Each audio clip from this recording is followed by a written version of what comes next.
Bien, buenas noches. Entonces vamos a iniciar la presentación con el tema generalidades que estaba pendiente. En esta clase habíamos visto algunos conceptos generales sobre cómo era el estudio del curso de anatomía, ¿no? Y para eso vamos a ver algunos puntos, inclusive algunas terminologías y cómo está organizado el cuerpo humano, ¿no? Teniendo en cuenta de que el curso de anatomía se vincula mucho con la parte de la función, ¿no? No puede dejar de desunirse, de vincularse la fisiología, porque si no va a ser un poquito complicado de poder entender adecuadamente.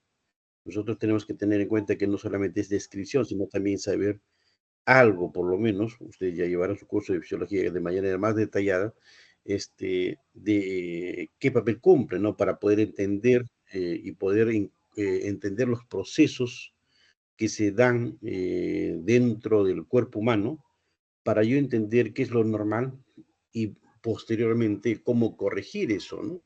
Mediante un esquema de dieta, por ejemplo, mediante los procesos que se dan a nivel del campo de la nutrición, ¿no? Y poder corregir algo que podría estar escapándose de control, ¿no? Entonces, para eso tenemos que saber, pues, qué es lo normal.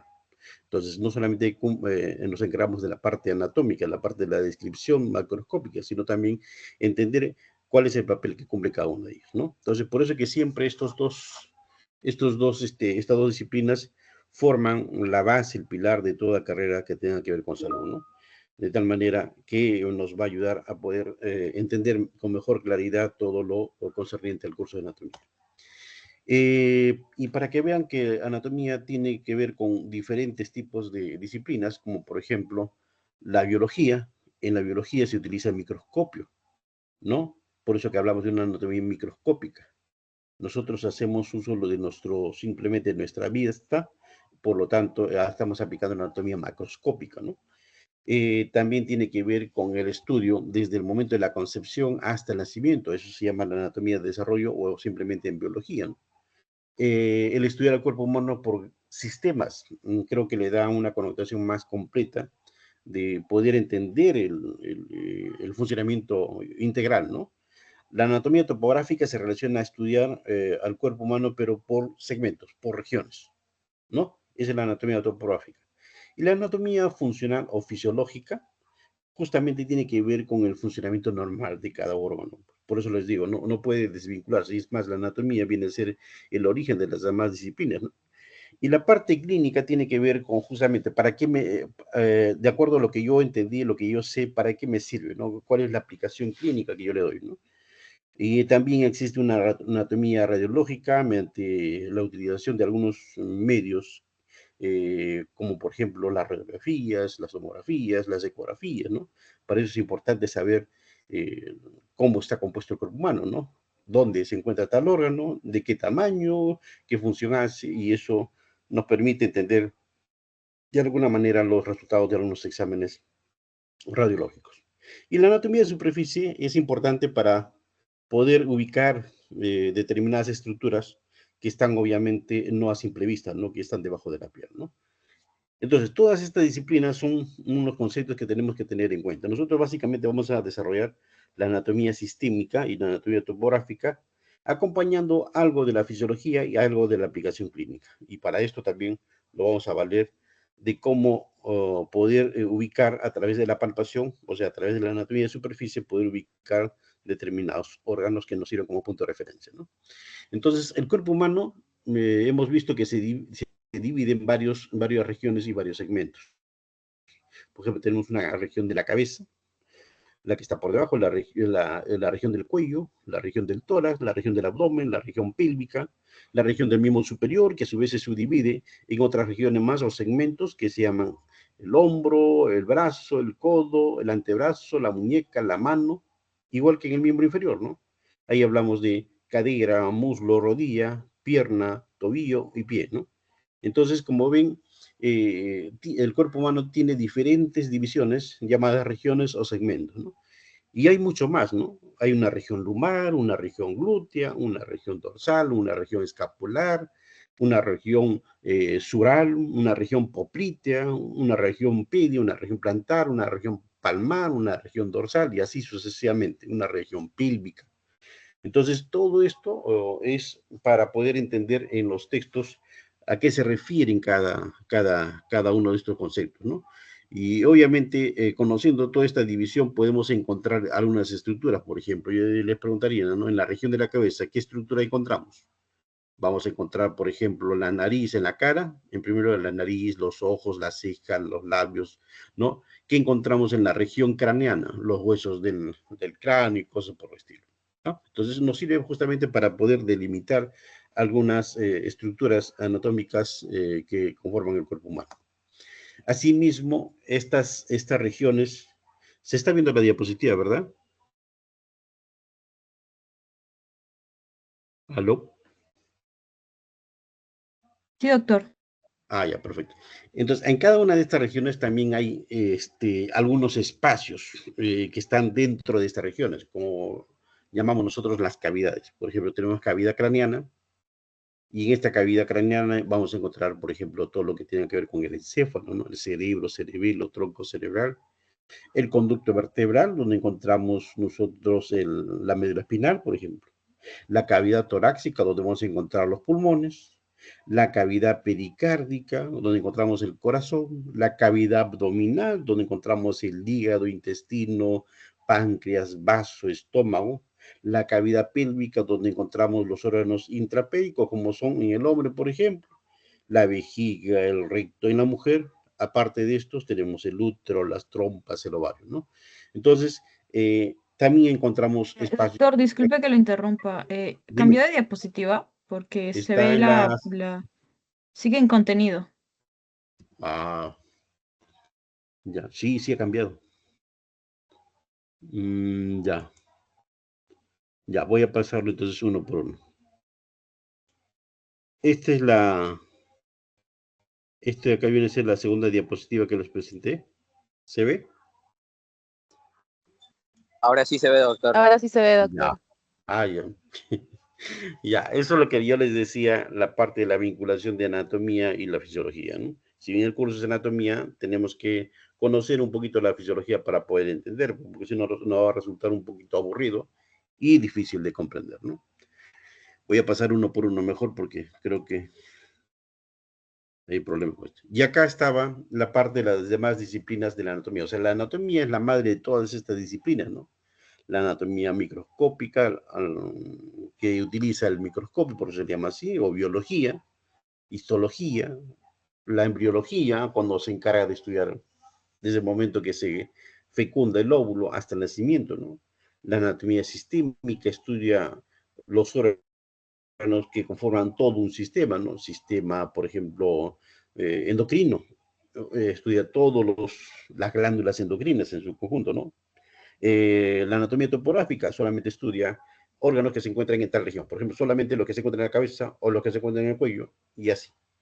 Entonces, como vamos a ver, vamos a utilizar cada uno de estos, algunos con mayor importancia, porque nos sirven para poder entender, ¿no? Luego les estaba explicando de esto, ¿no? Que el cuerpo humano se divide, pues, en regiones y segmentos. Hay región de la cabeza, cuello, tórax, abdomen, pelvis, miembro superior, y ahí encontramos el brazo, antebrazo, la axila, ¿no? Muñeca. En el miembro inferior, la cadera, la región inguinal, la región del muslo, rodilla, pierna, pie, ¿no? Todas esas regiones que vamos a encontrar en el cuerpo humano. También vamos a ver que en cada una de esas regiones encontrábamos en su interior algunos espacios que se llaman cavidades. O sea, no es lo mismo cabeza, región de la cabeza, que cavidad de la cabeza, ¿no? La cavidad se llama cavidad craneana. La región se llama región de la cabeza.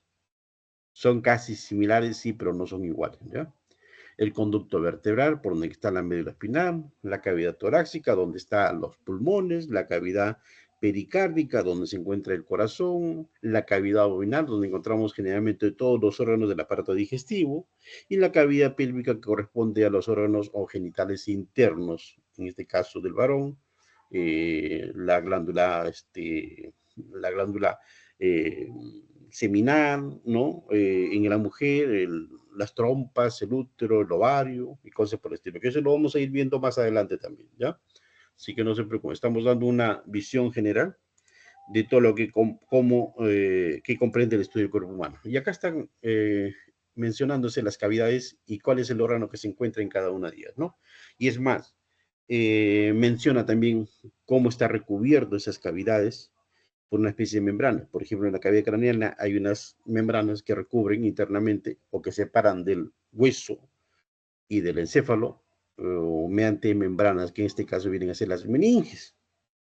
El pulmón está separado de las costillas a través de una membrana que se llaman pleuras. El corazón por el pericardio.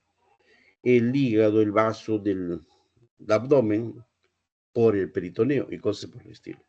Ya, esto lo vamos a ir viendo con el transcurrir de las clases, ¿no? Asimismo, es importante tener en cuenta que para el estudio del cuerpo humano hacemos cortes. Y habíamos dicho, y esto ya lo saben también, que hay básicamente 3 cortes. Esto debido a la estructura tridimensional que estudiamos, ¿no? Hay un corte que se llama el corte o plano sagital o plano mediano, ¿no? Este divide el cuerpo humano en 2 mitades, ¿no? El mediano divide en 2 mitades, una mitad derecha y una mitad izquierda, ¿no? ¿Sí? El plano frontal, o también llamado plano coronal, divide en 2 regiones. Una región anterior, lo que está por delante, y una región posterior, lo que está por detrás. Mientras que el plano horizontal, o también llamado transversal, o también llamado axial, divide el cuerpo humano en una región superior y una región inferior. Esto va a dividir así dependiendo de la región del segmento, ¿no? ¿Correcto? Acá está trazado justamente por la parte a nivel del abdomen, pero puede trazarse, por ejemplo, el plano transversal puede trazarse más abajo, ¿no? A nivel de la rodilla. De la rodilla hacia arriba sería la región superior y de la rodilla hacia abajo la región inferior, ¿no? Y cosas por el estilo. Estos 3 planos, entonces, es básico entender porque cuando hagamos algunos cortes, y esto nos va a servir para poder saber qué órganos encontramos en cada región donde se esté haciendo el corte, ¿no? Estos cortes, obviamente, hoy en día son cortes imaginarios, ¿no? Porque ya sabemos qué órganos debería estar, por lo menos, los normales, ¿no? Entonces hacemos unos cortes y sabemos quién está por delante, quién está hacia arriba, quién está hacia atrás, quién está por debajo. Nos ayuda a relacionar los órganos que encontramos en diversas regiones, ¿no? Por ejemplo, ahí tienen un corte sagital que es a nivel de la región pélvica, un corte frontal a nivel de la región torácica, un corte transversal a nivel de la región de la cabeza, ¿no? Y esto me sirve justamente para ver qué estructuras encontramos ahí. Por ejemplo, en la primera encontramos el útero, por detrás el recto, ¿no? Para eso nos sirve, ¿no? Para poder saber cómo están ubicados los órganos en cada región, ¿no? Igual, en el corte frontal, a nivel de la región torácica, encontramos pues los pulmones que están al costado y el corazón que está ligeramente en el medio, ¿no? En la parte del corte transversal de la región craneana encontramos ahí los 2 hemisferios cerebrales y en el medio encontramos el tronco y el cerebelo, ¿no? Y más adelante esas 2 estructuras más oscuras circulares corresponden a la cavidad craneana, ¿no? Y así por el estilo, para ir viendo justamente y comparando qué es lo normal y qué es lo no tan normal. También veamos acá, por ejemplo, yo les planteo acá la figura que está en el A, ¿qué región será? ¿Qué región creen que será lo de la figura A? ¿Qué región? Primero, ¿qué región? Cabeza. Cabeza, ¿no? Y ahí habremos dicho qué corte. Coronal. Coronal. Entonces ahí lo que estamos viendo los hemisferios cerebrales, ¿no? Inclusive se ve la lengua en la parte inferior, ¿no? El macetero, ¿no? Y cosas por el estilo. Vamos a ir viendo poco a poco. En la B, ¿qué región será?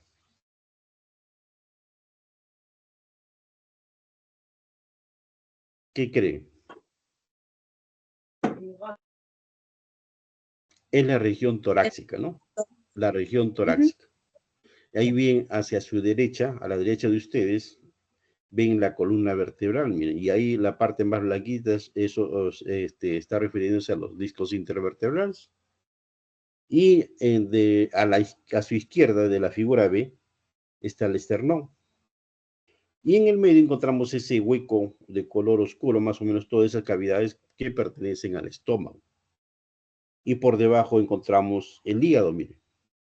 Y hacia arriba de esas cavidades encontramos la tráquea. No sé si llegan a notar cerca a la columna vertebral, ven todo eso en la tráquea. Entonces, para eso me sirve estos cortes, ¿no? Y esto de acá, ¿qué creen que será? La figura C. ¿Qué región será?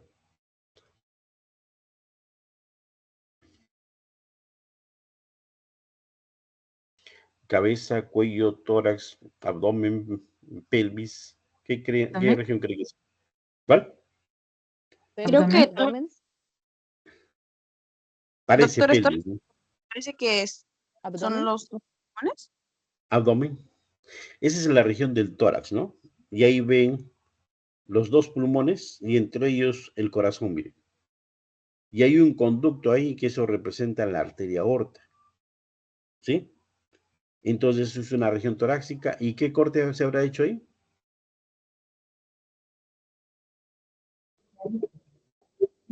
El corte transversal, axial o también llamado horizontal, ¿no? ¿Sí? Para eso nos sirven pues estos cortes, para poder ver cuál es la relación que existe, ¿no? Pero también hay otra cosa importante que tenemos que entender, que el estudio del cuerpo humano se realiza para poder ver quién está arriba, quién está abajo, quién está detrás, quién está adelante, se realiza en una posición, que esto es una posición universal. O sea, el estudio del cuerpo humano se estudia en esta posición. Eso se estudia así en cualquier país del mundo. ¿Qué quiere decir? Que para empezar a estudiar el cuerpo humano y para señalar quién está por delante, quién está por detrás, tenemos que respetar esto. ¿Qué quiere decir? Que al cuerpo humano, a la persona se le considera en una posición vertical. No se le puede estudiar en una, o sea, para saber ubicar los órganos, ¿no? No se le puede estudiar, no, mejor echado, mejor boca abajo, mejor, no. La posición en la cual se describe la ubicación, la relación de todos los órganos, es mediante esta posición, que es una posición vertical, sostenido sobre sus dos pies, o sea, en bipedestación. Los brazos están caídos, con las palmas de las manos hacia adelante, la mirada al frente y los pies también hacia adelante. Esa es la posición anatómica. Entonces yo podré decir que los músculos abdominales están ubicados en la parte anterior del abdomen. La columna vertebral está ubicada en la parte posterior y media del tronco. Y por decir, la nariz está ubicada en la cara anterior de la cabeza. Los pies están ubicados en la parte inferior del cuerpo humano. La cabeza está en la parte superior del cuerpo humano y cosas por el estilo. ¿Sí? Entonces todo es en base a esta posición que se tiene que cumplir. Cuando escuchamos o describimos o leemos en los libros y nos van así de esa manera, tenemos que imaginarnos que la posición es esa. ¿Ya? Pero también existen algunas posiciones que llamamos posiciones clínicas, que se utiliza justamente en la parte asistencial, en la parte clínica. Y ahí encontramos diferentes posiciones, ¿no? Desde la posición cuando el paciente está hospitalizado, que adopta una posición horizontal, o sea, de cúbito supino o de cúbito dorsal, para que me entiendan, boca arriba, o de cúbito ventral o boca abajo, ¿no? De cúbito ventral, de cúbito prono, así se denomina.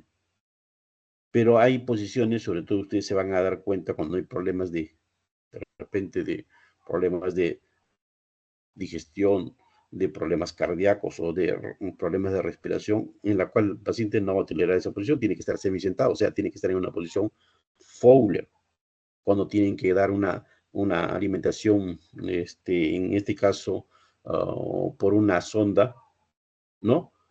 Tiene que ser en esa posición de Fowler. Cuando un paciente sufre un desmayo, ¿no? Se le tiene que levantar los pies. Ese acto de levantar los pies es para facilitar el retorno venoso, o sea, la sangre hacia el cerebro. Esa es la posición de Trendelenburg. Hay una posición que se le adopta a pacientes que están inconscientes, la posición de Sims o semiprono, la posición de seguridad. Está inconsciente, pero puede vomitar y su vómito, si está en una posición de cúbito dorsal o de cúbito prono, puede regresar a la vía respiratoria y obstruir y puede morirse por asfixia, ¿no? Entonces, hay diferentes posiciones que uno adopta la posición ginecológica en el campo de la obstetricia, ¿no? Es muy utilizado en ese caso, ¿ya? Estas son posiciones clínicas. Cada una de ellas tiene una indicación, una importancia. Pero también acá hay unos términos que ustedes tienen o ya deben saber ya, más o menos, ¿no? Que son términos que permiten relacionar un órgano con otro, ¿no? Y ahí está el término ventral, dorsal, anterior, posterior, que les decía, ¿no? ¿Qué encontramos en la cara anterior de tal órgano? ¿Quién está en la cara posterior, en la cara ventral o dorsal? Es lo mismo, ¿no? En la parte superior o cefálico, en la parte inferior o caudal, ¿no? Y cosas por aquí está en la parte media, por ejemplo. Por ejemplo, yo les diría, ¿es verdad o es falso? Si yo les digo que el esternón está ubicado en la parte anterior y media del tórax, ¿qué dicen? ¿Verdadero o falso? El esternón está ubicado en la parte anterior y media del tórax.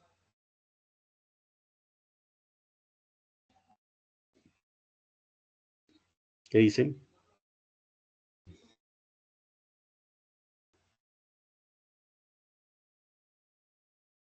Rosita, ¿no está Rosita?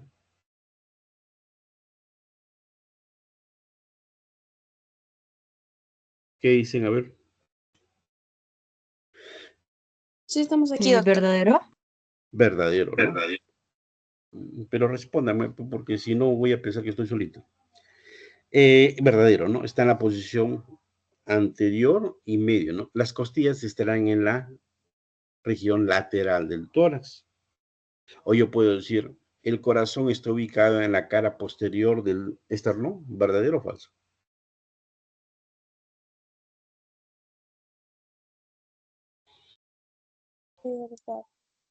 Verdadero. O sea, está detrás del esternón. O puedo decir yo, la cara anterior del corazón se relaciona con el esternón. ¿Ya? Es casi lo mismo, ¿no? Sí, pero estos son términos que me ayudan a relacionar un órgano con otro órgano. Pero así como existen estos términos de relación, también existen algunos términos que tienen que ver con el movimiento. Por ejemplo, cuando yo hablo de flexión, extensión, abducción, rotación, circulación, son movimientos que se van a dar y tenemos que entender, ¿no? ¿Qué cosa es flexión, qué cosa es extensión, aducción, abducción? Correcto, son términos que se van a ir aplicando justamente en el transcurrir de la clase, ¿no? Y acá ven una imagen para que ustedes se den cuenta a qué se refieren con flexión, ¿no?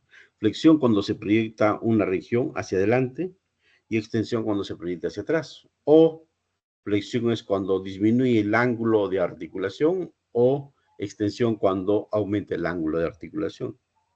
Elevación cuando eleva los hombros, depresión cuando desciende el hombro, ¿no? Y también aducción cuando aproximas el miembro superior a la línea media o abducción cuando la alejas, ¿no? Son diferentes términos que se aplican en el estudio del cuerpo humano. Ahora bien, también habíamos mencionado que hay algunos conceptos que tienen que ver con los niveles de organización. Esto lo conoce, solamente recordar. Cuando decimos nosotros que el organismo, o sea, el nivel de organismo, está formado por aparatos y sistemas. Y ahí hablamos de un nivel aparato o un nivel sistema. Y el aparato sistema está formado por un conjunto de órganos. El conjunto de órganos por un conjunto de tejidos, el tejido por un conjunto de células, y así sucesivamente hasta llegar al nivel subatómico. O lo que es lo mismo, ¿no? Es decir, que el nivel subatómico va a formar parte del nivel atómico y el nivel, esta a su vez del nivel molecular. Las células forman un tejido, el tejido forma un órgano, el órgano forma un sistema o aparato y el conjunto de aparatos y sistemas forma un organismo, ¿no? Es lo mismo. A eso se refieren los niveles de organización. Y aquí tenemos justamente eso, ¿no? Entonces, esto se aplica hoy en día sobre todo, y ustedes van a entender mejor, que mientras que teníamos en cuenta, teníamos en consideración todo este nivel de organización del cuerpo humano, solamente nos referíamos al cuerpo humano, pero ustedes saben que la salud no solamente se basa en el estudio del cuerpo humano, sino también en su entorno, ¿no? Desde un nivel subatómico, hoy en día hablamos hasta un nivel del ecosistema, por ejemplo. La salud tiene que ver mucho, o mejor dicho, se va a poder ver afectado por otros factores que no solamente sean del factor humano, sino también de lo que suceda, la contaminación ambiental, el ruido, el estrés, el grado de bullying que puede provocar. O sea, para que vean ustedes, el clima, el medio ambiente también afecta a la salud. Y es de esta manera que cuando nosotros queremos tratar alguna alteración orgánica o psicológica del cuerpo humano, tenemos que tener en cuenta todos estos niveles de organización, o sea, todos estos factores. Si omitimos alguno de estos, vamos a dar un tratamiento que no sea la más adecuada, tal vez. ¿Sí? Entonces, para eso me sirve todo esto, ¿no? Y también recordar que a diferencia del sistema y el aparato, el sistema viene a ser aquel sistema que está formado por órganos que le dan cierta exclusividad, ¿no? O sea, solamente sirven, esos órganos sirven para un sistema. Cuando un órgano ya forma parte de dos grandes sistemas, ya no se llama sistema, se llama aparato. Por ejemplo, la faringe es un conducto que participa durante la respiración y también durante la digestión. Por eso que no podemos hablar de sistema respiratorio o sistema digestivo, hablamos de aparatos. Sistema endocrino, sí, prácticamente todos trabajan de una manera muy especializada. El páncreas, el páncreas endocrino me refiero, ¿no? En la glándula tiroides, todos esos son considerados órganos casi exclusivos de un solo sistema, ¿no? Pero en realidad ambos son casi lo mismo, ¿no? Yo, por ejemplo, no trato de dedicarle mucho tiempo a esto, solamente para que conozcan que existen estas pequeñas diferencias, ¿no? Bien, esto es en cuanto a la primera parte, ¿ya? De que estaba pendiente. No sé si hubiese alguna consulta, alguna duda, pregunta. No, doctor, todo claro. Bien. ¿Quieren avanzar con la siguiente clase o lo dejamos para mañana? Es hablar de aparato locomotor. ¿Qué dice? Mejor avanzamos con esta clase que viene que nos dijo, no, aparato locomotor ya hemos hecho, doctor, creo. Lo que nos doctor. es Faltaría cabeza y cuello. Cabeza y cuello, ¿no? Cabeza y cuello y columna vertebral. Ya, ustedes miran. Sí, aparato locomotor hicimos. Sí.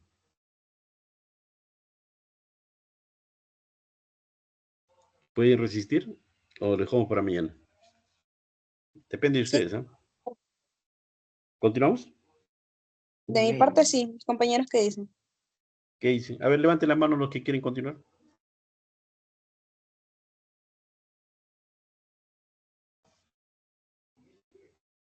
Nadie, ¿no? Ah, ya. Rosa sí está de acuerdo. Mía también. Katy. Marc Anthony.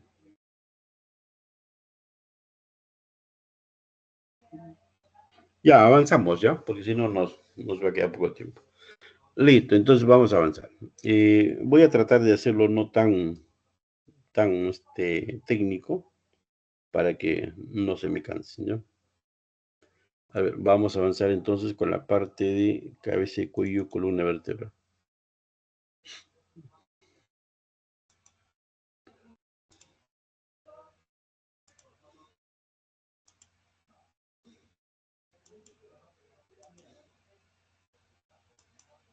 Listo. Acá estamos cabeza, cuello y columna vertebral, ¿ya? Esto está dentro de lo que estamos programando, ya con esto estaríamos al día. Y el día de mañana, ya en la universidad, estaríamos haciendo sistema nervioso, central, periférico y sistema nervioso autónomo, ¿ya? Vamos a avanzar rápidamente, entonces. La idea es tratar... Sí. Ah, perdón, ya sé que no. No se olvide mandar el documento. Justo me estaban consultando mis compañeros qué clase iba a haber mañana. Ah, ya, ahorita les envío, terminado. Pues si no quise enviarlo porque si no, de repente lo confundo, ¿ya? Listo. Entonces, lo que vamos a ver es básicamente las estructuras de la cabeza, cuello y columna vertebral, ¿ya? Empezaremos hablando por cabeza. Cuando nos referimos a cabeza, vamos a ver que esta cabeza, también llamada calavera, está formada por estructuras óseas, por eso se llama cabeza ósea, ¿no? Y que protegen, porque una de sus funciones de los huesos es protegen al encéfalo, o sea, lo que está dentro de la cavidad craneana, o sea, el cerebelo, ¿no? Pero también protegen a los órganos de los sentidos, que eso lo vamos a ver también mañana, que vienen a ser el sentido de la vista, el sentido del olfato, el sentido del gusto, el sentido de la audición, ¿no? ¿Sí? De todos estos huesos, el que es notorio su capacidad de moverse es la mandíbula o maxilar inferior. Es el hueso móvil por excelencia, ¿no? Y que en total en la cabeza hacen un número de 28 huesos. Nosotros cuando hablamos de aparato locomotor habíamos mencionado 22. Es que muchos de los textos hablan solamente de 22 huesos, pero omiten hablar de los huesos del oído. Y los huesos del oído son tres: martillo, yunque y estilo, que está dentro del hueso temporal. Y el hueso temporal pertenece a la cabeza. Entonces no se debería desvincular. Y yo lo considero dentro de este segmento cabeza para que sea más fácil poder recordar, ¿no? Inclusive, si hablamos de 28 huesos, incluidos los huesos del oído, la mitad corresponde a la cara y la otra mitad corresponde al cráneo. Por eso que les digo, mejor lo incluyo para que me sea más fácil poder recordar, ¿no? Entonces, en total tenemos 28 huesos, ¿ya? Estos huesos van a ser el frontal, que es un hueso único, impar, ¿no? El hueso nasal, que son dos huesos. El hueso esfenoides, que es el murciélago, ¿no? Que va de un lado a otro lado, ¿no? El hueso temporal, que son dos. Hueso parietal, que son dos. El vómer, que es un hueso único, hueso impar. Cornete inferior, como ven ahí, también son dos huesos. Maxilar superior también son dos huesos. El unguis o lagrimal, que es un rojito que está dentro de la cavidad orbitaria, ¿no? Al costadito del maxilar superior, en la parte superior, ahí encontramos el unguis. Y el maxilar inferior, que es un hueso solo. Acá no se ve el hueso palatino, pero lo vamos a ver en la otra vista. Por ejemplo, de acá. Acá encontramos el hueso parietal, el hueso frontal, temporal y occipital. Occipital es uno solo, hueso impar. El temporal sí son dos. Y dentro de este hueso temporal, porque son dos, encontramos los huesos del oído, pues, martillo, yunque y estrio. ¿Ya? Por eso que hablamos, yo lo considero 28. Y de esa manera hablamos en la cara hay 14 y en el cráneo 14. Porque aquí, así se divide la cabeza. La cabeza se divide en cara y cráneo. Y el cráneo a su vez se subdivide en base y calota. ¿Ya? Acá se puede apreciar el hueso malar y el hueso unguis, mira, está dentro de la cavidad orbitaria. ¿Ya? Y todos estos huesos están unidos por un tipo de articulación que se le denomina sutura, así como hay articulación tipo condilia, artrosis. Acá estamos hablando de un tipo de articulación que se llama sutura. ¿Correcto? Cuando nosotros decimos que el cráneo está dividido en calota o tapa, es este de acá. Es como si fuese la tapa de mi cráneo. Está conformado por frontal, parietal y occipital. ¿Ya? Esos son los huesos de la calota. Entonces, si hay una tapa, tiene que ser una base, un piso, ¿no? Y esa base o piso se denomina así: piso o base de cráneo. Y esto es importante, ¿por qué? Porque en este piso o base de cráneo se encuentran varios agujeritos. Esos agujeros, como ven ahí en el emoji de la cosa amarillita, que hay varios agujeritos, esos agujeritos están destinados para que para ahí pasen ciertos nervios. Si bien es cierto que la cabeza, el cráneo, protege al encéfalo, o sea, al cerebro, Esto no quiere decir que estén aislados completamente, porque el cerebro necesita obtener información de su entorno, de la parte externa, y lo hace a través de nervios, y esos nervios pasan por esos agujeritos. En este caso, en esa cosa amarilla que están señalando, el etmoides tiene varios agujeritos porque por ahí pasan el nervios olfatorios. Eso va a la nariz, por ejemplo. O sea, recoge información de la vía olfatoria que llega justamente al cerebro. Para eso me sirven todos esos agujeros que el día de mañana vamos a ver qué nervios son los que pasan por ahí, ¿ya? Cuando hablamos del sistema nervioso periférico. Esta es la vista inferior del cráneo y ven ahí que hay un agujero. Ese agujero negro no es otra cosa que el agujero occipital, por donde en este caso no pasa no pasa ningún nervio, sino pasa parte del sistema nervioso central, que es la médula espinal. Por ahí pasa. Y acá sí nos podemos ver por detrás del maxilar superior, encontramos los dos huesos palatinos y ahí está el Vomer también. El de Vomer forma el tabique nasal, los dos huesos palatinos. Entonces ahí encontramos los demás huesos que todavía nos faltaba mencionar, ¿no? Cuando la cabecita se va formando, tiene algunas partes que todavía no han terminado de osificarse, o sea, no se ha vuelto duro del todo, ¿sí? A esas zonas se le llama fontanelas. Esas fontanelas, que si ustedes han tenido un hermano menor o un primito, cuando agarran la cabecita, sobre todo a la edad de 6 meses, van a poder sentir, sobre todo en la parte superior de la frente, una cosita blandita, ¿no? Esas son las fontanelas. Eso es un indicativo de que el hueso todavía está en proceso de osificarse. Esa partecita blandita todavía no se ha vuelto duro. Es como cuando ustedes colocan un cemento, cuando está fresco es blando, ¿no? Pero ya cuando se endurece ya es duro, ¿no? Algo parecido ocurre con los huesos, ¿no? ¿Pero no, doctor? ¿Cómo? Eso creo que le llaman mollerito, no me equivoco. Ah, así es. Esa es la mollera. Popularmente le dicen mollera, ¿no? Su verdadero nombre Correcto, es compañero. fontanela bregmática o fontanela anterior, ¿ya? Pero hay más fontanelas. Hay una fontanela posterior, hay dos fontanelas a cada lado. Fontanela esfenoidal, donde termina el esfenoide, fontanela mastoidea, ¿ya? Entonces, esas fontanelas van cerrándose, apenas nace, se van cerrando poco a poco. De tal manera que la última fontanela en cerrarse justamente es la mollerita que tú mencionas, ¿no? Vuelvo a insistir, su verdadero nombre es fontanela bregmática, ¿ya? Bregmática. Esa es la que demora en cerrarse, por ejemplo. Al cabo de 1 año, 2 años, en promedio, año y medio, ya se está cerrando. En algunos se cierra un poquito más temprano, otros se demoran en cerrarlo. Ya se está cerrando. Ya no vamos a encontrar, a la edad de 2 años, ya no deberíamos encontrar fontanela, o sea, esa cosa blandita, ¿ya? De ahí es, como vuelvo a insistir, la que se demora en cerrar es esa fontanela bregmática, la mollerita, ¿ya? Y ustedes dirán, pero ¿y para qué existe eso? Se supone que debería protegerlo. Es que una de las razones por qué no se ha solidificado, no se ha vuelto duro, es porque el cerebro, después del nacimiento, sigue creciendo.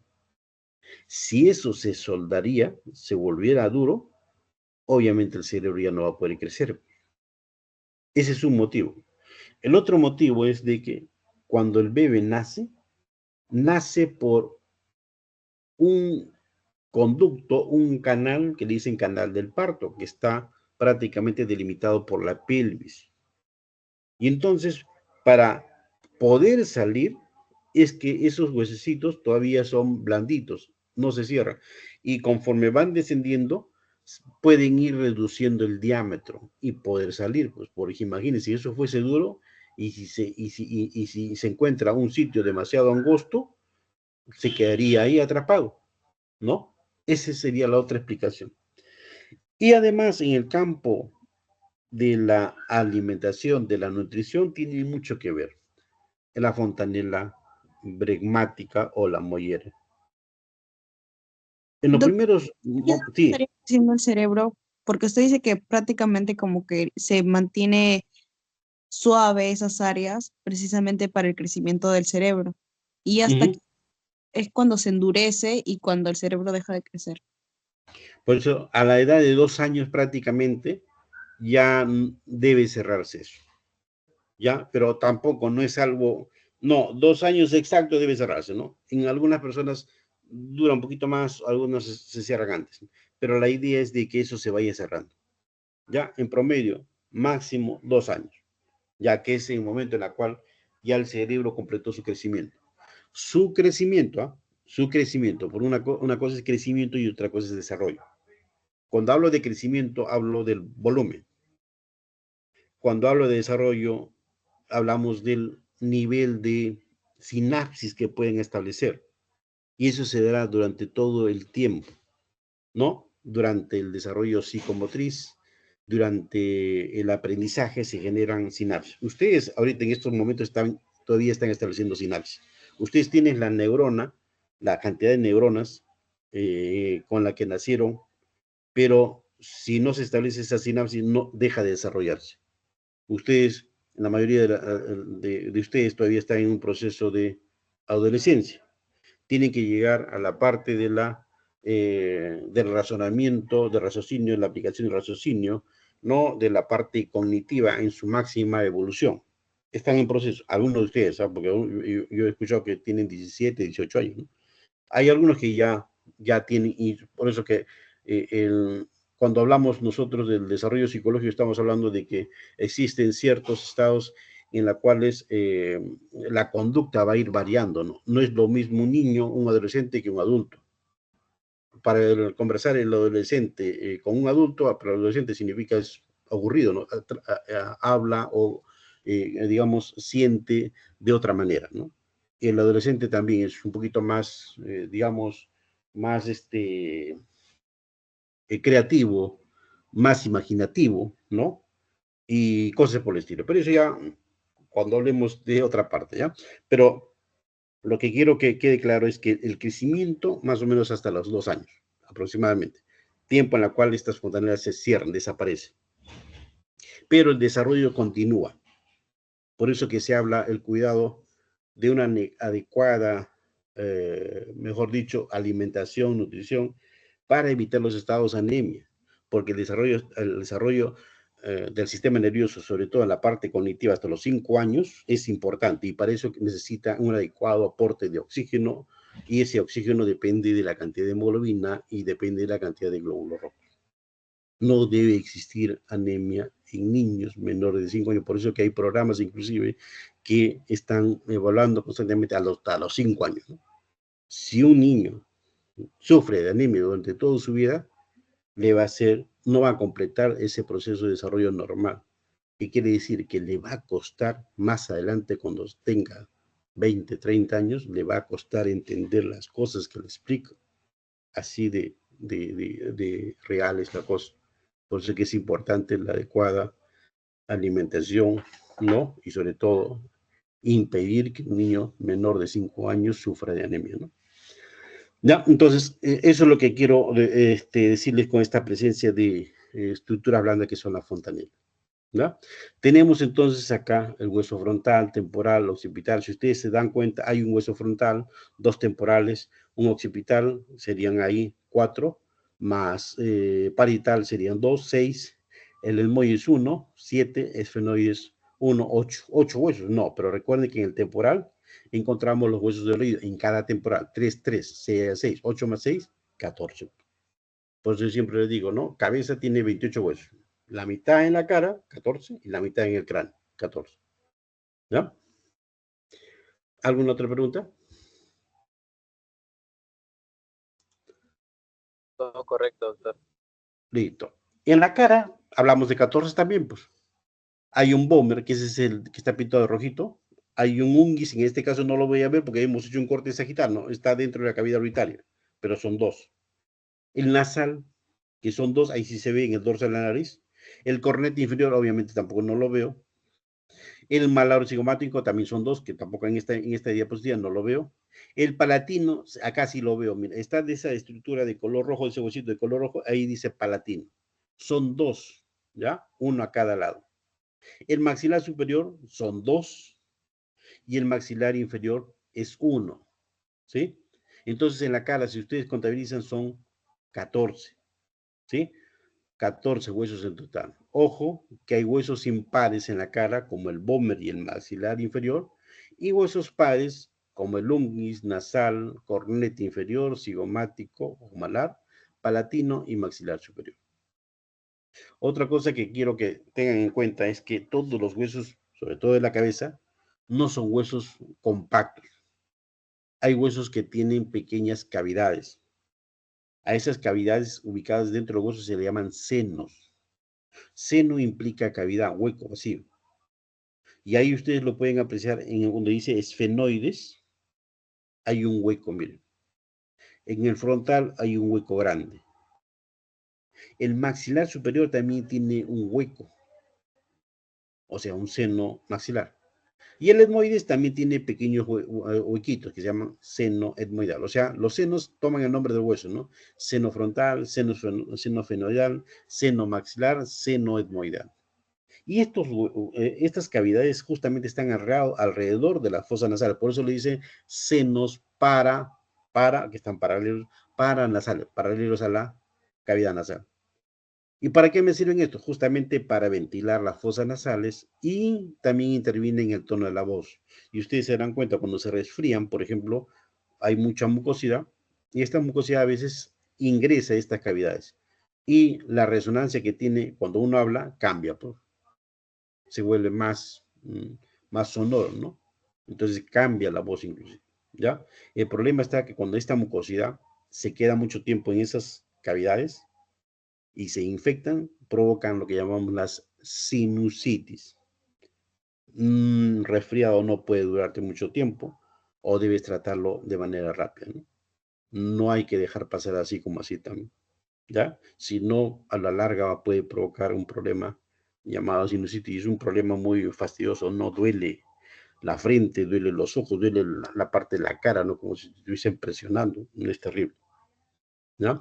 Entonces, todos los huesos, mejor dicho, algunos huesos frontales, fenoides, etmoides y maxilar superior tienen cavidades que se denominan senos.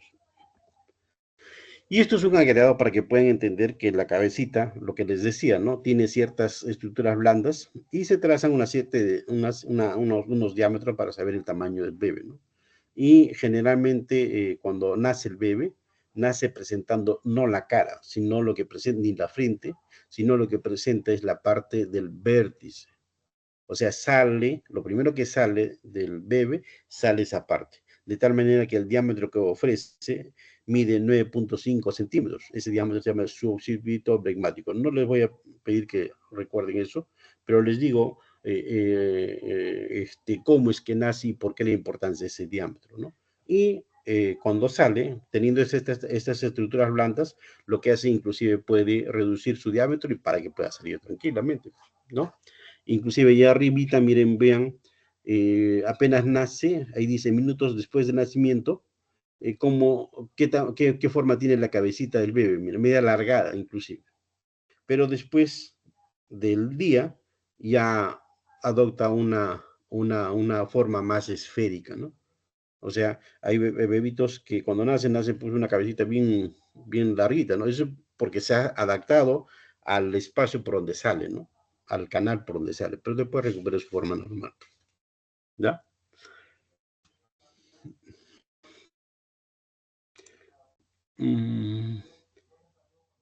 Esto es para que vean la fontanela bregmática, que tiene una forma romboidal, ¿no? Es la mollerita, así se palpa, ¿no? Y la fontanela posterior tiene una forma triangular, ¿no? La que está en la parte posterior, ¿ya? Si ustedes se fijan, tiene la forma de una flecha, ¿no? Una pequeña flecha. O sagita, así se le llama. De ahí viene el nombre corte sagital que pasa por el medio, ¿no? ¿Ya?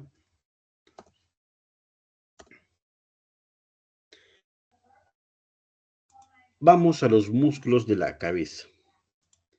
En la cabeza encontramos varios músculos en la región de los párpados, de la nariz, de la boca, ¿no? Pero vamos a resumir nosotros en dos grandes grupos.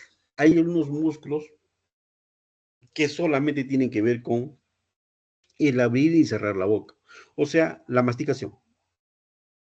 Y esos son 4 músculos. el macetero, temporal, pterigoideo interno y pterigoideo externo. Y estos músculos se van a activar gracias a un nervio, o sea, se van a contraer gracias a un nervio, al nervio trigémino. Los demás músculos son músculos que no necesariamente se insertan en los huesos, sino en la piel. Y debido a esto es que desarrollan diversos movimientos cuando se contraen. Tal es así que los movimientos de estos músculos pueden ser capaces de transmitir algún mensaje, ¿sí? Alguna expresión. Tenemos el hueso frontal, que cuando se contrae es signo evidente de que la persona está prestando atención o sorpresa. El risorio de Santorin, cuando se contrae, sonríe la persona. El depresor del ángulo, que cuando se contrae, da una impresión de que está triste y cosas por el estilo. Por eso les digo que estos músculos, casi la gran mayoría, son considerados músculos de la mímica. Y estos músculos van a estar inervados, o sea, van a moverse, van a contraerse gracias a un nervio facial. Entonces, en resumen, en conclusión, los músculos de la cabeza son varios. Los músculos masticadores solamente son 4. Macetero, temporal, pterigoideo interno, pterigoideo externo. Estos están inervados por el nervio trigémino, mientras que los músculos de la mímica por el nervio facial. Ustedes saben la parálisis, han escuchado de la parálisis facial, ¿no? Cuando la carita está media chuequita.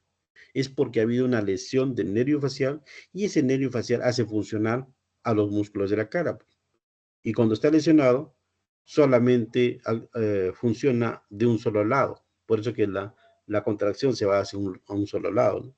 Esa es la parálisis facial, que tiene que ver con los músculos de la expresión o de la mímica, ¿no? Y ahí encontramos, como vuelvo a repetir, el frontal, el buccinador para soplar, para tocar instrumentos de viento, el triangular risorio, el buccinador para soplar y todo eso, ¿sí?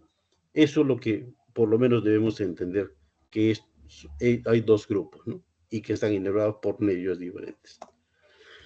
Acá vemos estos músculos. Músculo frontal, músculo nasal, músculo orbicular del ojo, músculo orbicular de la boca, el músculo cigomático menor, mayor, risorio, ¿no? Son músculos que tienen que ver con la expresión, o sea, con la mímica. Están inervados por el nervio facial. Acá vemos en esta imagen el músculo temporal, miren, que se relaciona con hueso temporal.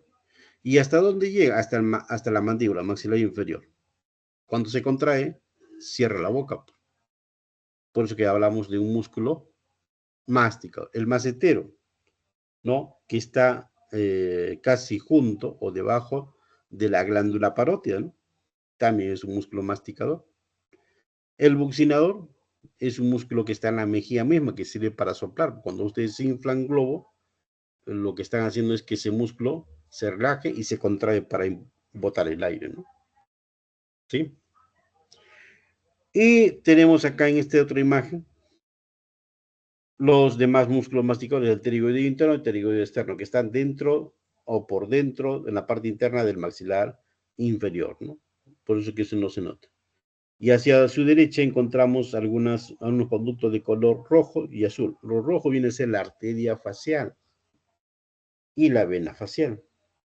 Mientras que la que está a nivel de la orejita, hay una arteria rojita, arteria temporal, y el otro la vena temporal. Entonces, esos son los vasos sanguíneos, arteria facial y arteria temporal. Ya saben que las venas toman el mismo nombre. El nervio, ¿qué nervios hay acá? ¿De qué nervios hemos hablado? Del nervio facial y el nervio trigémino, ¿sí? Esas son las estructuras blandas que acompañan a los músculos. Ya hemos visto la estructura ósea, la estructura blanda. Y acá para notar mejor los nervios, las arterias rojitas, como lo voy a repetir, para tomar el pulso temporal, ¿no? El nervio facial, miren, todos esos amarillos son el nervio facial, ¿no? ¿Sí? La arteria y vena temporal, la arteria y vena facial.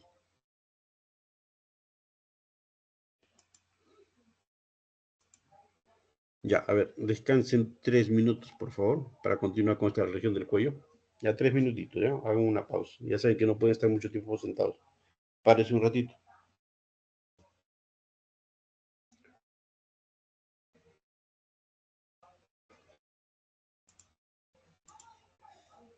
Tomen agua un ratito, si quieren.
Continuamos.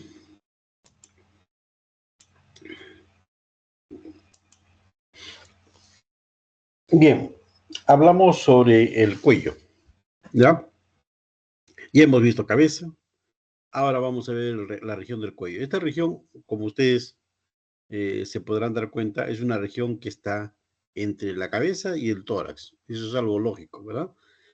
Podemos decir, al describir que esta región del cuello viene a ser una región algo cilíndrica y móvil a la vez, en donde se van a contener varios órganos. Por ejemplo, uno de ellos viene a ser la laringe, que forma parte del aparato respiratorio. La tráquea, igualmente. Hay un órgano que es la glándula tiroides y la glándula paratiroides que forman parte del sistema endocrino. El esófago también, parte del aparato digestivo, también lo encontramos en esta región del cuello. Cuando hablamos de laringe, nos estamos refiriendo a un órgano hecho a base de cartílago. De estos, los más conocidos vienen a ser la epiglotis o epiglotis y el cartílago tiroides. Este cartílago tiroides que en el varón es mucho más prominente, que es conocido como la manzana de Adán, ¿no? Y la epiglotis, que viene a ser una especie de valvulita. Esta válvula, en este caso, ahorita está abierto y que está por detrás del hueso hioides. Si nosotros hacemos un corte sagital, vamos a tener la imagen que está a su lado derecho. Y ahí vemos la laringe, miren, y en este caso la epiglotis está abierto. y se abre así para que justamente pase aire. O sea, pase aire al interior de la laringe, porque después de la laringe se continúa con la tráquea, ¿sí? Debe pasar aire. Entonces, esta valvulita que regula el pasaje del aire viene a ser la epiglotis. Entonces, cuando nosotros vamos a hablar del aparato respiratorio, vamos a decir, pues el aire ingresa por las fosas nasales, de ahí se va por la faringe y luego pasa por la laringe para continuarse con la tráquea. Pero en este caso la epiglotis debe estar abierta. Entonces, ¿es una estructura cartilaginosa? Sí, la laringe es que mide aproximadamente 4,5 centímetros de altura. Pues. Y en su interior, si pueden ver mejor, voy a tratar de un ratito.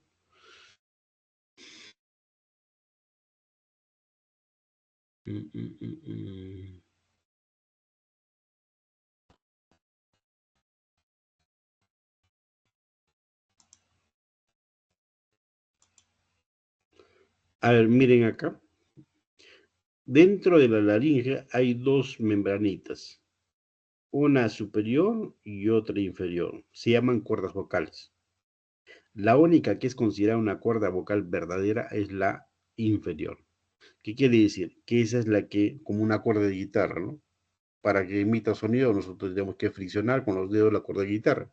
En este caso no tendríamos que friccionar con los dedos, sino el aire, y producto de la tensión de esa cuerda vocal, permite la producción de la voz. O sea, la laringe sirve para dos cosas. Permitir el pasaje del aire, o sea, ingresa o sale, y también producir la voz. Ya, esa es la importancia de la laringe. ¿Ya? Retomamos al tamaño inicial. De la laringe continuamos hacia abajo con la tráquea.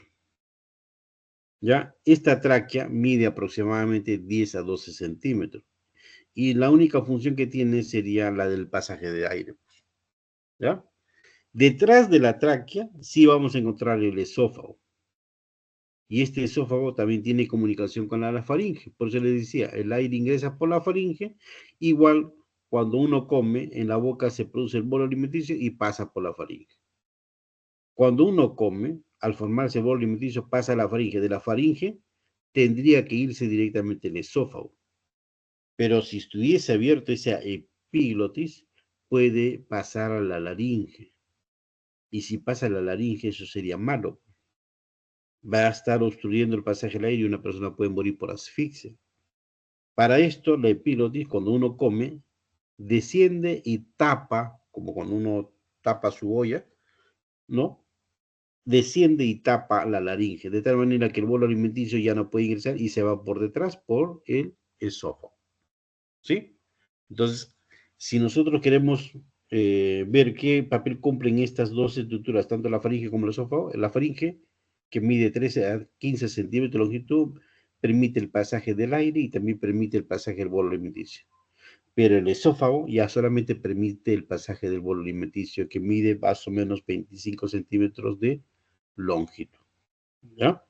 Eso es en cuanto al esófago. Otra estructura que encontramos viene a ser la glándula tiroides. Esa glándula tiroides es lo que está delante de la tráquea, que tiene la forma de una mariposa o la forma de una letra H. Esta glándula la vamos a ver cuando hagamos sistema endocrino, pero les voy adelantando que lo que hace es producir hormonas tiroideas, la T3, la T4 y también la calcitonina. ¿Esto tiene mucha relación con su carrera? Claro que sí.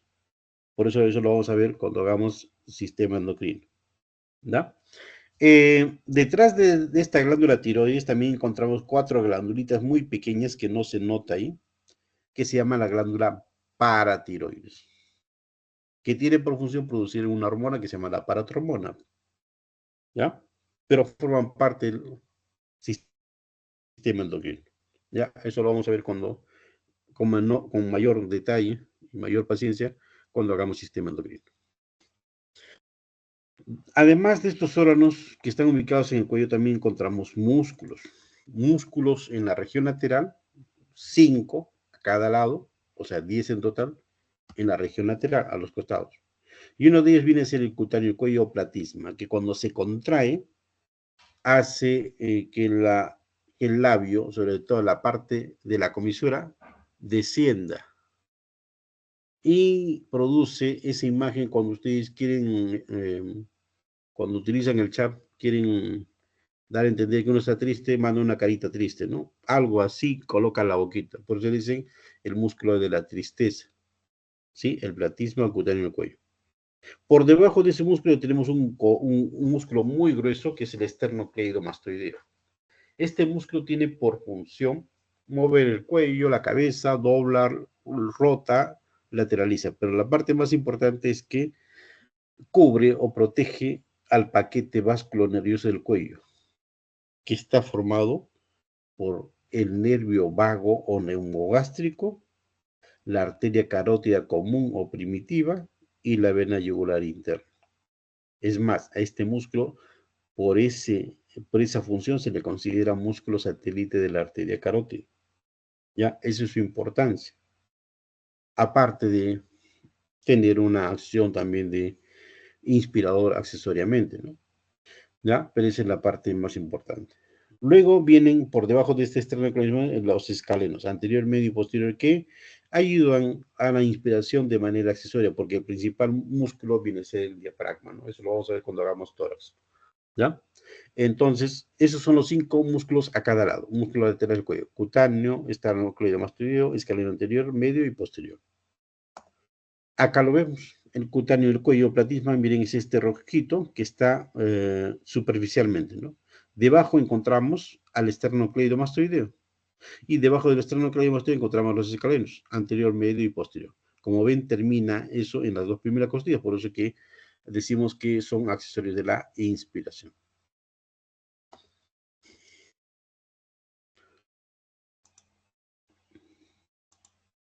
¿Ya? Esos son los músculos laterales del cuello. 5 en total, ¿no? 5 a cada lado.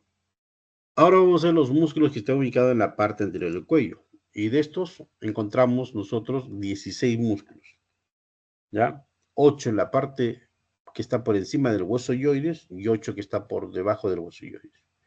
Y para no redundar mucho, 4 a cada lado. O sea, 4 lado derecho, 4 lado izquierdo, por encima del hueso yoides. Por debajo, 4 al lado derecho y 4 al lado izquierdo, debajo del hueso yoides. Vamos a ver solamente 4 y ya por descarte sabemos que existe lo mismo hacia el lado contrario, ¿no? ¿Cuáles son estos músculos? Miren, el miloyoideo. Acá vemos en esta imagen, hay un miloyoideo y otro miloyoideo, ¿no? Hay 2 músculos, miloyoideo. El otro músculo es el que está por encima del miloyoideo, que es el geni o genioyoideo, ¿sí? Y los otros músculos vienen a ser el digástrico y el estiloyoideo. Miren acá.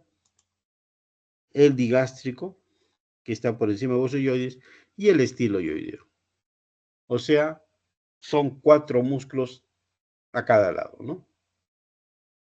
Vamos a los infrayoideos. Los infrayoideos también son 4 a cada lado, 8 en total, ¿no? Y esos son el esternoyoideo, homoyoideo, esternotiroideo y el tiroideo. Acá vamos a ver en esta imagen estos músculos. Por ejemplo, en la parte superior del yoides encontramos ahí lo que está señalando esa flecha, digástrico, 1. El estiloyoideo, 2. Son una a cada lado, ¿ah? Sino que ahí estamos señalando solamente en un lado uno y en un lado otro tipo, ¿no? Pero en ambos lados es lo mismo, ¿ya? Y el miloyoideo. Pero por encima del miloyoideo nos faltaría el genioideo.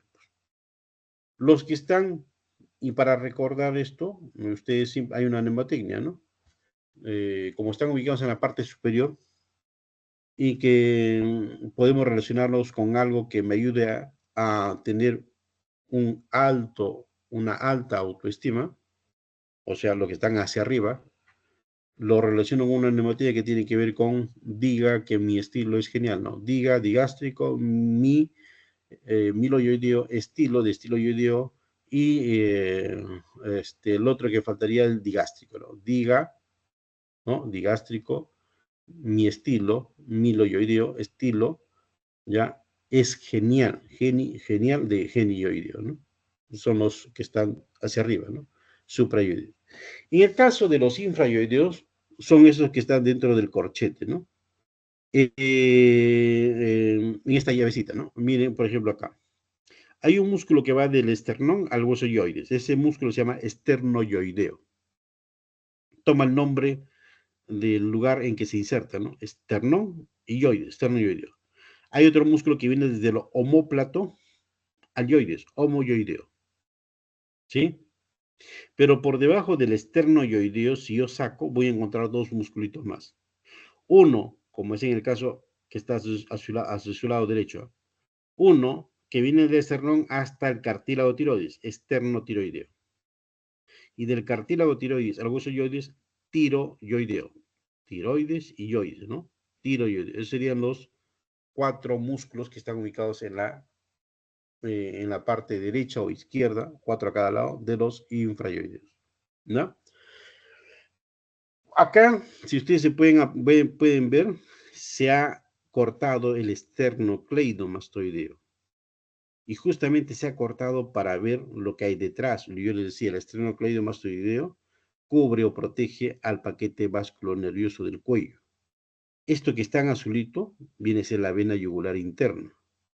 Y el que está hacia su lado, algo rojito, la arteria carótida común o primitiva. Y entre ambos hay un nervio, que es el nervio vago. Ahí no se nota muy bien, pero estaría señalando lo que marca la flechita amarilla, ¿no? ¿Sí? La flechita amarilla estaría señalando al nervio vago. Lo que está en azul sería la vena yugular interna y lo que está en rojo al costado sería la arteria carótida. Esto lo voy a ver, se lo voy a mostrar en una animación que ahorita lo presento, ¿ya? Un ratito. Y acá vemos otra vez más, ¿no? Acá sí se puede apreciar el nervio vago inclusive. Vea, miren, tenemos esa cosa azul que es la vena yugular interna, lo rojito, la arteria carótida común o primitiva, y entre las dos, miren, entre las dos en la parte inferior, ¿no? Vamos a encontrar, donde dice carótida primitiva, y encontramos el nervio vago. ¿Se dan cuenta? Está entre los dos. Ese es el paquete vasculonervioso, solamente que en la parte superior no se ve muy bien, ¿no? Pero sí se ve en la parte inferior de la vena yugular interna y la arteria carótida primitiva. Entre los dos hay una cosa amarilla, ese es el nervio vago. ¿No?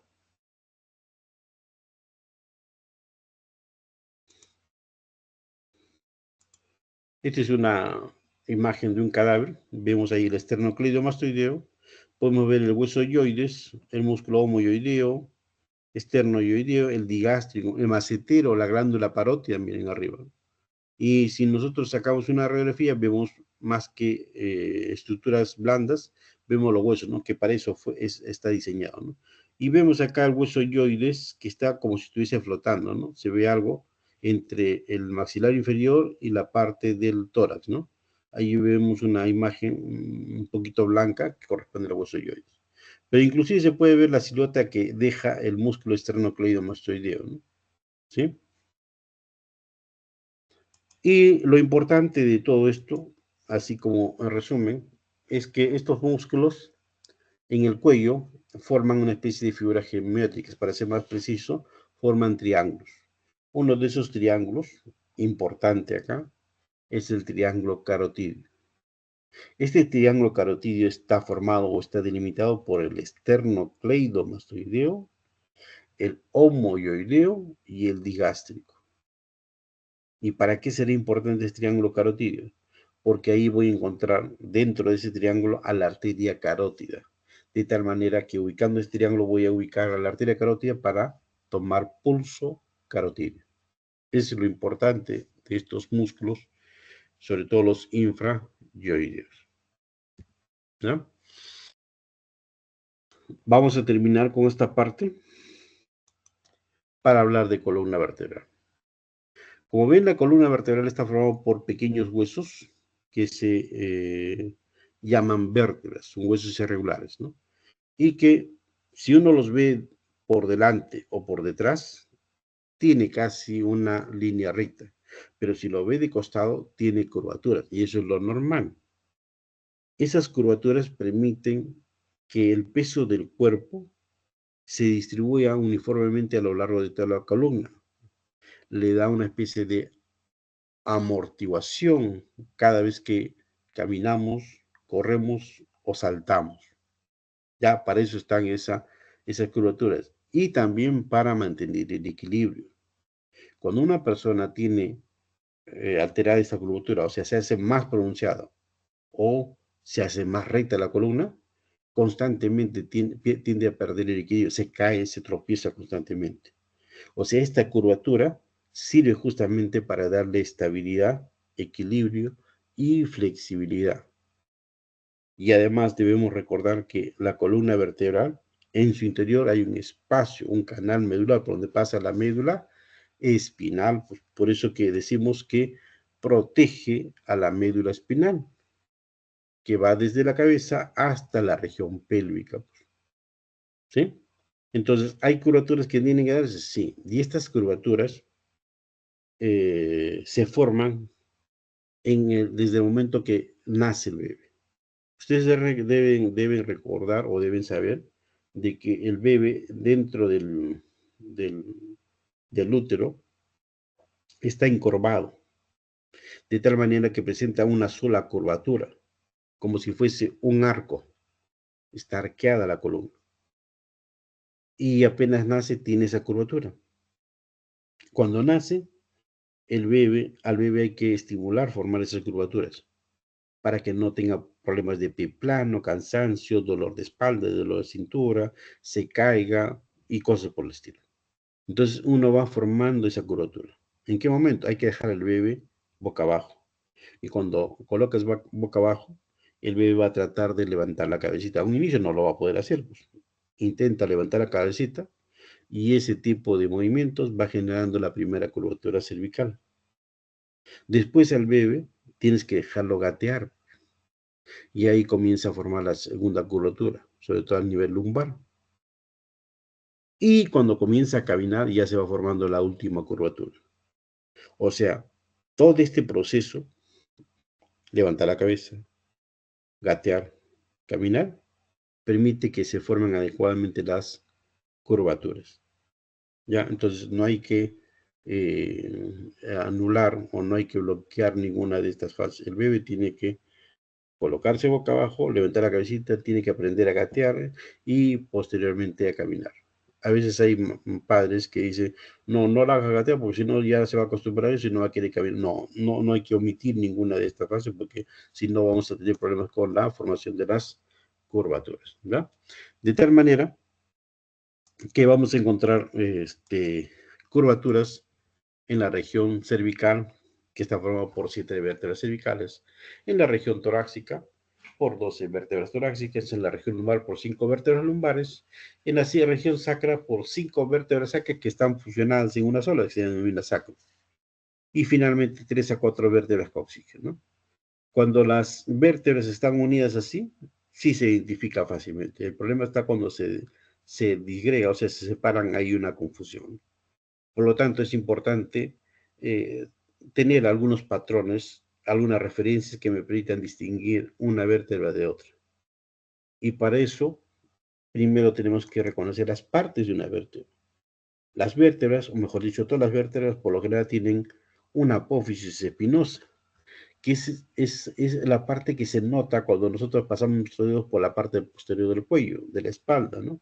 Son esos nudillos. Lo que estamos palpando son apófisis espinosas. Luego tiene un agujero vertebral por donde desciende la médula espinal.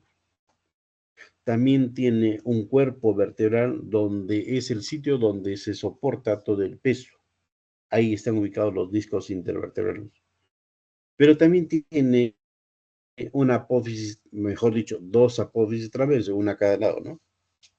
También hay un segmento que se denomina lámina, que está entre la apófisis transversa y la apófisis espinosa. Y lo que está entre la apófisis transversa y el cuerpo se denomina pedículo. Pero asimismo, las vértebras se van superponiendo, o sea, una vértebra se relaciona con la vértebra que está por encima y con la vértebra que está por debajo. Para esto existen ciertas superficies donde hacen contacto, ¿no? Que son las apófisis articulares superior o inferior. En este caso estamos viendo la superior porque estamos viendo lo de arriba. Si miraríamos debajo, estaríamos viendo la apófisis articular inferior, ¿no? Entonces, casi todas las vértebras tienen esta parte, ¿no? Ahora, les decía yo, si están separadas, ¿cómo reconozco estas vértebras? Fácil. Primero tengo que fijarme en un segundo agujero. Las vértebras tienen un agujero vertebral por donde pasa la médula espinal. Las vértebras cervicales además presentan otros agujeros en la apófisis transversa, o sea, se llaman agujero transverso. Eso solamente le corresponde a la vértebra cervical. Y por ese agujero va subiendo una arteria, que es la arteria vertebral.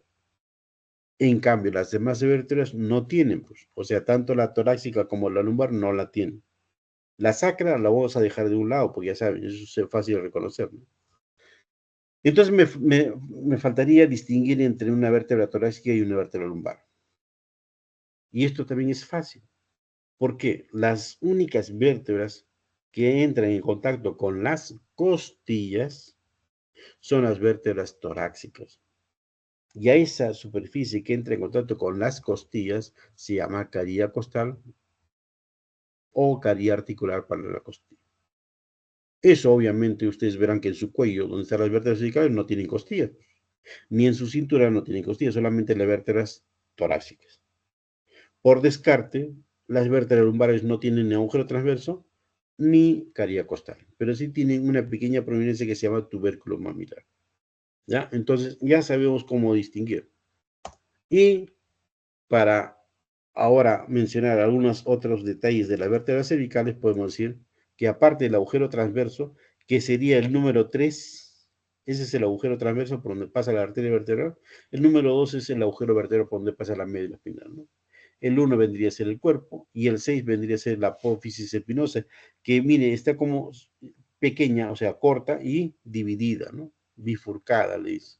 Esas serían las características de una vértebra cervical. Todas las vértebras cervicales que tienen agujero transverso son vértebras cervicales. ¿Ya? En eso me fijo. Y ahí sí no me confundo. Asimismo, debemos recordar que sí, existen 7 vértebras cervicales. La primera, vértebra cervical 1, C1, C2, C3, C4, hasta C7. Pero la vértebra cervical C1, o primera vértebra cervical, tiene un nombre particular. Y esto en relación a que hay de acuerdo a la mitología griega, hay un personaje que sostiene el mundo, que se denomina Atlas, ¿no? En este caso, hay una vértebra cervical que sostiene no el mundo, sino la cabeza, una esfera, ¿no? Y a esa primera vértebra se le llama Atlas, pues. Lo importante acá es que esta vértebra no presenta cuerpo vertebral. Es como si fuese un anillo. La segunda vértebra, la C2, perdón, tiene algo que diferencia del resto. Tiene una pequeña prominencia a manera de diente. Le dicen proceso odontoide o apófisis odontoides. Y es sobre este diente en donde, si ustedes se fijan hacia su derecha, entra en contacto las dos vértebras, el atlas que sostiene la cabeza y el axis, es que mediante este dientecito sirve como punto o como estructura sobre la cual va a rotar, va a girar de derecha a izquierda. Por eso que nosotros hacemos ese giro de la cabeza, nos rotamos hacia la derecha, hacia la izquierda, gracias a ese tipo de articulación trocoide, ¿no? Trocoide, ¿ya? Nos faltaría ver las vértebras torácicas. Las vértebras torácicas son aquellas que tienen, ¿cómo se reconoce? ¿Qué es lo que tiene? La caría costal, ¿verdad? Caría costal. Esa la encontramos ahí, miren, ahí está la caría costal. Esta es una vértebra torácica. Y además podemos ver ahí las apófisis espinosas que son más largas, ¿no? No están divididas. El cuerpo vertebral tiene forma de corazón, el agujero vertebral forma circular, ¿no? Pero lo que nos fijamos o lo que determina es la caría costal para articularse con las costillas. Y Dentro de este tercer grupo encontramos a las vértebras lumbares. Y como les dije, tiene una pequeña prominencia que se llama tubérculo mamilar, ¿no? Pero eso sí, es bien notorio porque tiene el cuerpo vertebral más voluminoso y tiene la forma de un riñón, por eso le decimos tiene forma de riñón o reniforme, ¿no? ¿Sí? Esas son las vértebras lumbares. Y acá, en este cuadro, presentamos las tres vértebras, miren. La que tiene agujero transverso, la que está hacia su izquierda, vértebras cervicales, ¿no? Visto desde arriba y visto lateralmente. Y a su extremo derecho, esto corresponde, tiene una caría articular para la costilla, visto desde arriba y visto desde abajo. Miren su apófisis superior bien larga, ¿no? Es una vértebra torácica. La que está en el medio es una vértebra lumbar. Y fíjense su apófisis espinosa, tiene forma cuadrilátera, rectangular, ¿no? Esa es la vértebra lumbar. ¿Ya? Entonces, para que puedan distinguir estas vértebras, ¿no? El sacro, como le dije, no hay mayor dificultad para poder reconocerlas desde una vista anterior y una vista posterior. Lo que sí se relaciona con el coxis, que son 3 a 4, ¿no? Y este coxis, aunque es pequeñito, tiene una importancia. Permite darle estabilidad, sobre todo al momento de sentarse o pararse. La persona que se fractura o lesiona la parte del coxis va a tener problemas para sentarse, no puede resistir mucho tiempo, comienza a haber dolor. Entonces hay que cuidar el coxis, ¿ya? Si no van a tener problemas para poder sentarse. Entre vértebra y vértebra, no es que estén en contacto, siempre están separados por un disco intervertebral. Entonces, este disco intervertebral que tiene una parte dura, fibrosa, la parte externa, y una parte más blanda, la parte interna, la parte medular, sería el núcleo pulposo. Y esto permite que actúe como una especie de amortiguador entre los dos lados vértebras, cuando caminamos, saltamos, ¿no? Y permite a su vez darle cierta estabilidad para poder corregir cuando las curvaturas se están cambiando, ¿no? Producto de la postura que uno desarrolla. Entonces permite corregir eso debido a su elasticidad, ¿sí?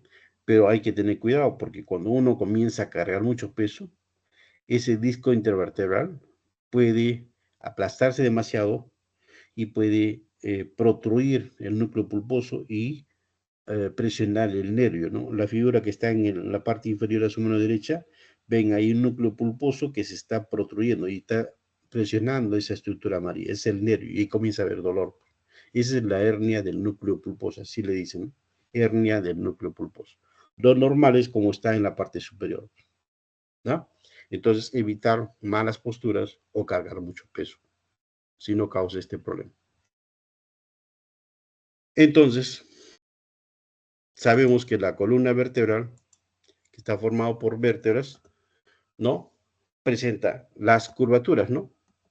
Y estas curvaturas, obviamente, permite, junto con los discos intervertebrales, absorber todo el peso y disgregarlo de manera homogénea, de tal manera que no caiga un solo punto. Cuando estas curvaturas se pronuncian más o se pierden las curvaturas, ya no tiene esa capacidad para distribuir todo el peso uniformemente a lo largo de la columna vertebral, sino que se centra en un solo punto.